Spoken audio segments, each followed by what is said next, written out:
I have with me on the line Brook Jensen, the Commander-in-Chief of BR Warner Studios. How are you this afternoon? I'm doing pretty good. How are you? I'm just dandy. So, how are the multilateral video game actions going today? They're going well. We just got off working on Sunshine, which is one of our projects, and things are actually starting to look game-like, which is good. Yeah, I had the pleasure playtesting it today, and it was nice to see some of the sound clips that I've been working on in play, but it was also cool to see the sorts of things that we've been talking about all these many weeks actually happening, rather than me just pretending, and then I'm just going to imagine that this is taking place, shooting, but the things are there to actually be shot at. Yeah. Well, that's fantastic. So I think the most important thing for us to start off with today is an introduction of you. So you're the man in charge at BR Warner Studios. So I think the audience should have an opportunity to get to know you. Yeah, sure. So I'm a university student at the University of Waterloo. I'm studying computer science and English literature. And I'm currently struggling at the side to actually make some games. Yeah, how goes the struggle so far? Good. We've released one thing so far, so... Yay, that's progress. That's a lot more than a lot of game studios will ever do. Yes. So you started a studio, you're making games. Why did you get involved with this crazy industry to begin with? Well, it started off just as I have a lot of interest in writing stories, and I really like playing games, and I found it a really good outlet to try and do that. More specifically, a sort of interest I've had in the games I'm working on right now is a sort of, I guess, future that's sideways. A lot of movies these days are, at least the sci-fi ones, are very focused on like this objectively worse future, fascism, global warming, nuclear war, everyone's dead. So I'm trying to do something a bit more, I guess, complicated with that. And I think that's sort of what's going on with my games right now. Well, that's wonderful. One series I've really loved for a long time is Cowboy Bebop. And I like how in that sort of version of the future is people kind of continue to be people, and human culture sort of looks like culture on Earth, but plus space things. And granted, things are bad in space and some things are good, but it continues to be populated by people. And it's not problems like some crazy ant space race is turning people into space zombies and you're a space wizard. It's sort of that stuff I'm trying to go for. Like, there's still people who live in the future. Some of them that are having a good time, some bad, some, it's like us. You can't really easily point at someone and say that person's life is good or bad. There's a lot going on. Yeah. Life is a very complicated thing. Yeah. So what do you think is unique about your ability to tell stories that somebody would see in your writing and not anywhere else? I think it's mostly the kind of subjects I'm going for. I'm trying to focus on people who aren't heroes. I don't just mean that in the their anti-hero sense, like they're Batman or Daredevil or some stuff like that, but more like people a bit more, in some sense, relatable to you and me, in the sense their life's more mundane. Definitely a more like realist, non-shoot, murder everything, or completely alter the fate of the universe kind of thing. Yeah, like telling stories on a different scale. Yeah, exactly.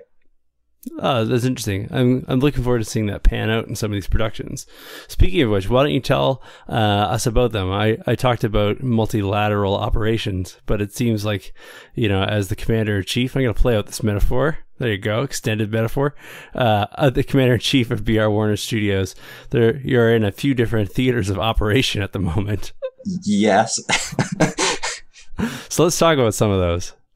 All right, sure. So I'll go through each of them quickly. So the first thing we did was a game called We're All Gonna Die, which is actually released. You can play it on our website. It's a game where you play as a woman stuck in a 1-minute time loop on a spaceship that hours earlier had nuked the hell out of an entire homeworld. And now you're trying to investigate what the hell's happening and try to break out of this 1-minute loop where everyone dies over and over and over again. Oh, that sounds dreadful. Yeah, it was fun to watch people play test it, and they seemed to go as insane playing it as presumably the character in the game was going. Which, I mean, I don't know if that's a pro or a con, but it was certainly funny to watch. I just marked that up as a feature. Yes. Yeah. Induces insanity. So it's sort of like a really, really short loop of Majora's Mask or whatnot. Have people compared the game to that before?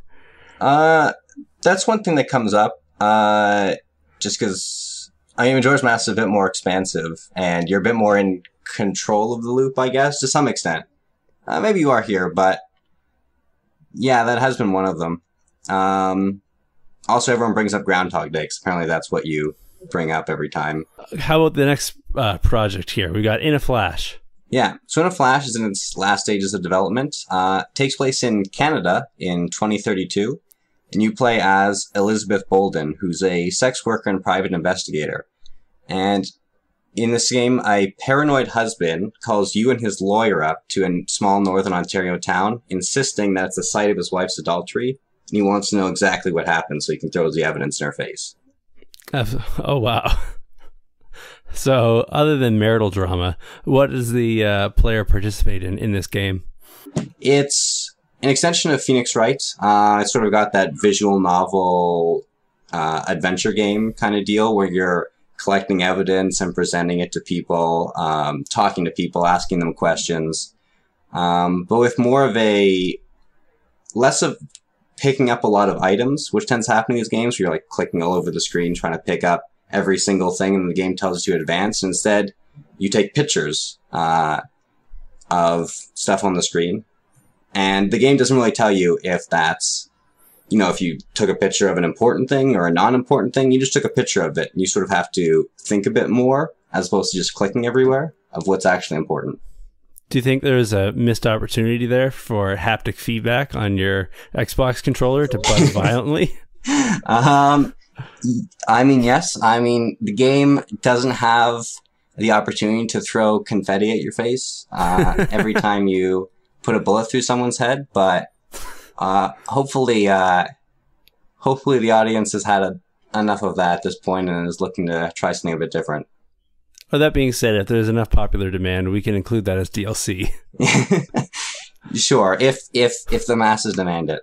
Yeah, you put in a zombie mode. So let's talk about Grow Fast Industries. Sure. So that's a text adventure I've been working on in my spare time because none of the other projects right now involve very much writing at this stage. It's also set in 2032 Canada, but this time you're a operator in a fictional metal mill in Hamilton who was up for promotion for the site safety manager until one of your coworkers was brutally burned alive and crushed in a workplace accident. And everyone, including the player, is kind of concerned about whether or not this might be your fault. What genre would you put it in?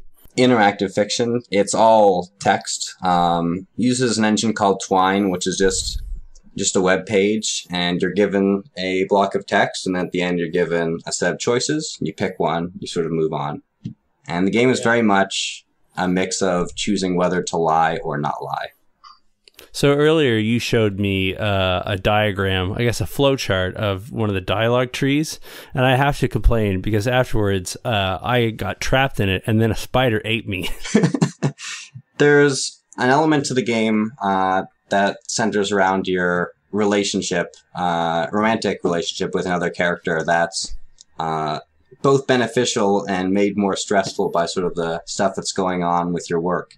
And I wanted to really try to make a really natural, complicated conversation that where sort of all the issues that are happening both in the relationship and out are coming up, and it results in a very convoluted diagram with a lot of text being written, but I think in the end it's gonna feel good.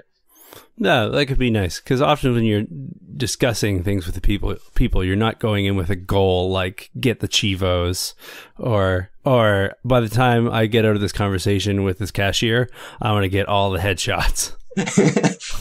Yeah, exactly. And there's a lot of stuff where like you can talk about the same things with them, but the order you talked about them very much changes the tone of what they're doing. So the same topic later, and one route maybe they're very, I guess, empathetic to your viewpoint, trying to be supportive of you, and the other they're kind of antagonistic because you sort of brought up your own issues right in the middle when they were trying to open up about their issues, and it doesn't go quite very well. So would you describe this as a departure from the type of dialogue options that are available, say, like in a Pokemon game? In a Pokemon game? I think it would depart quite a bit from a Pokemon game. But I think also just departing a bit from... one of my favorite game companies for sort of story games is definitely BioWare. But one thing about them is definitely the conversation can sometimes be very mechanical. Like you have 5 subjects, you just bring up those 5 subjects with them. Doesn't matter how you bring them up, and this person never loses patience with the fact that you're asking them basic questions about the world around you for like hours on end. Yeah, they don't seem to grow tired.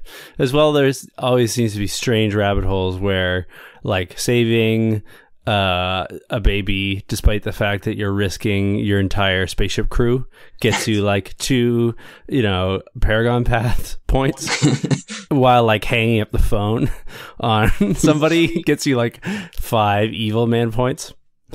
Yeah, and I think that's the reason that we should probably be moving away from morality meters unless it's like really ingrained in the setting, like Star Wars, where being evil literally makes you better at lightning people in the face. Yeah, that's sweet. I'd be mean to people if I could lightning them. All right, let's talk about Rat Killer. Okay, sure. So, Rat Killer is a game I'm working on with some other people. It's a team versus one asymmetrical multiplayer game, where one team plays as a strike team of these really fragile, literally rats running around in a maze trying to capture checkpoints. Well, one other player plays this sort of all-seeing antagonist controlling an army of robots trying to murder all of you. And so this project is not specifically a B.R. Warner Studios production, but it's in conjunction with a lot of your teammates? Yeah, exactly. It's sort of a bunch of us did it together as a jam, and after talking about it, we've given it to one of the team members, Daniel Ferrero, and so he's taking the head on that, but a lot of people from a lot of these other projects are involved in that one. There you go. I maybe inappropriately dubbed that group B.R. Warner Studios West, and maybe I shouldn't have. It's sort of up to Daniel what he wants to do with it. I've sort of given him the complete freedom to do that, so we're going to be talking more about that, and however he wants to do it is up to him. Well, that's a great leap of faith, but from having talked to Dan, I know that he's capable, and we're going to see some great results from him. Yeah. So another game that was part of a jam project is Mango Death Wish. Yeah, so Mango Death Wish is another jam I did with some of the same people with these other projects. It's one of our team members was playing Mark of the Ninja a lot, and he was kind of like, what if we had this game but versus? So it's this single screen free-for-all, where one player plays as a guard with a flashlight and a gun, moves kind of slow, and everyone else are ninjas, who can jump off walls, climb on walls, and are completely invisible in the dark. And everyone's trying to murder each other. I had the pleasure of participating in this game jam while I was developing a card game, which I'll plug in my own episode. Okay, good. Excellent. But I thought it was really fantastic to be sitting near you guys and see this game come together from Jonathan moving a brown square against a blue rectangle. All the way up to like full art and, Xbox controller gameplay and I got some sound design in there too. It was really nice to see that progress. Yeah, and we're all definitely new to this gig, but it's always still new to me to see like the sudden change when you actually when all the systems are in place, then you like mash them together with some art, and all of a sudden you're like, whoa, this is a thing now. It's very exciting. We made a baby. Yeah. So, when are we going to see some of these projects? In a flash, we plan to start beta testing at the end of the month. So I'm expecting to see that all finished up and ready to be fully released and polished by the end of July at latest. For the home listeners, that's July 2015. Oh, yes. Sorry. I forgot. That's okay. And Grow Fast, the text adventure, I will be finishing up the first draft of all the text by the end of either this week or next. So then I have to embark on the massive journey of editing this probably 30,000 word thing, which is larger than anything I've ever done. So I'm not yet sure how long that will take, but depends how nice some of the editing volunteers might be. Yeah, we'll have to subcontract it out to an intern and then ask them how long it took. Yeah. All right. Now, Sunshine, this is a project name. It's not going to get released as Sunshine, but when can we see some results from that? Our audience demands to know. The public needs it. That's our goal, is that by the end of August, we will have a demo of one boss encounter. And I guess, actually, we didn't actually go over the elevator pitch for this. All right, well, here we are. We're on the ground floor. We're taking it up to 12th. So Sunshine is about a far future Earth that is for the most part a shithole. Well, all of its former colonies are prospering and happy and overall not completely drained of resources. And you play as an Earthship who, after getting scapegoated by your own military commands, is exiled through a wormhole where incomprehensible and perhaps indefeatable eldritch horrors are the only thing that await you.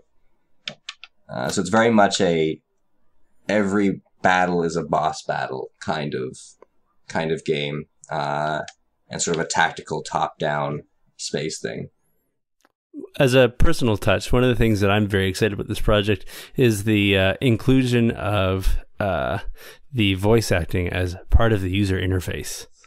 Yes. So what I really thought of when I first sort of got this idea in my head is I really wanted that effect you get on like Star Trek or Battlestar Galactica or Babylon 5 or what have you, where like there's this massive battle going on. There's information coming in from all different sources. And you can't really do that with text because then it's just a wall of text. But I wanted this feeling where like, your weapons officer is trying to make a comment about the ineffectiveness of the weapons and what you have to do to switch them while your pilots are yelling about, something that just came out of left field isn't attacking them. And, your sensors officer is talking about how they're trying to pick up some signal that'll give you some details on what's going on. And all this sort of coming through and you're trying to decipher it and use that as clues as to what you should do in this battle.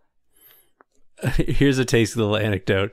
So one of the people who I corralled into doing some voice acting for these tests is named Ben Edgecombe, and he's a wonderful tenor saxophonist, and I play in an ensemble with him. Yep. We had our first rehearsal just this last Wednesday, and the band leader put a very, very difficult chart in front of us that was really, really, really fast. Okay. And so after flubbing a solo, and obviously it's not his fault. It's sight reading and it was very difficult. He turns around and looks at me and goes, shit, shit, shit, from the sound cue from the game. It split my sides.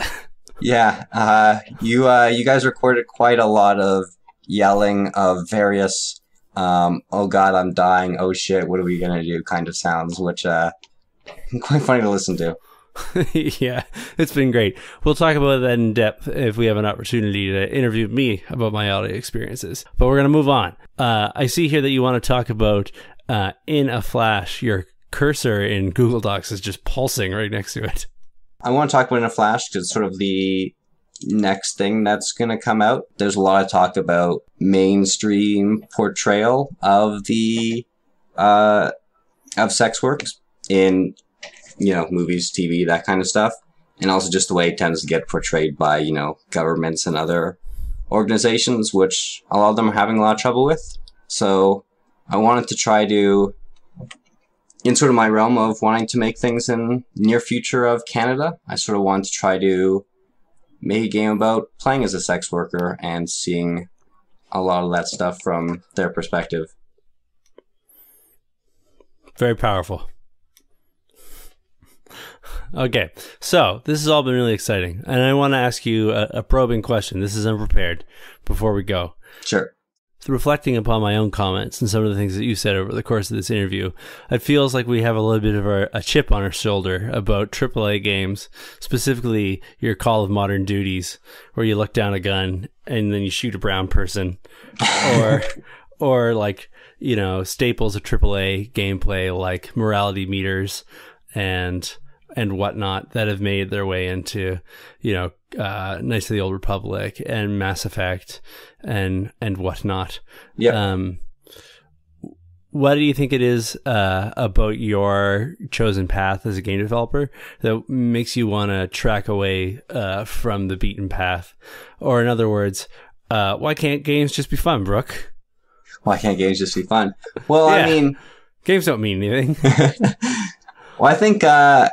I can't take credit for this because a million people have said it before me, but like, I think people want to be entertained, and I think that fun is a very limited way at looking at entertainment.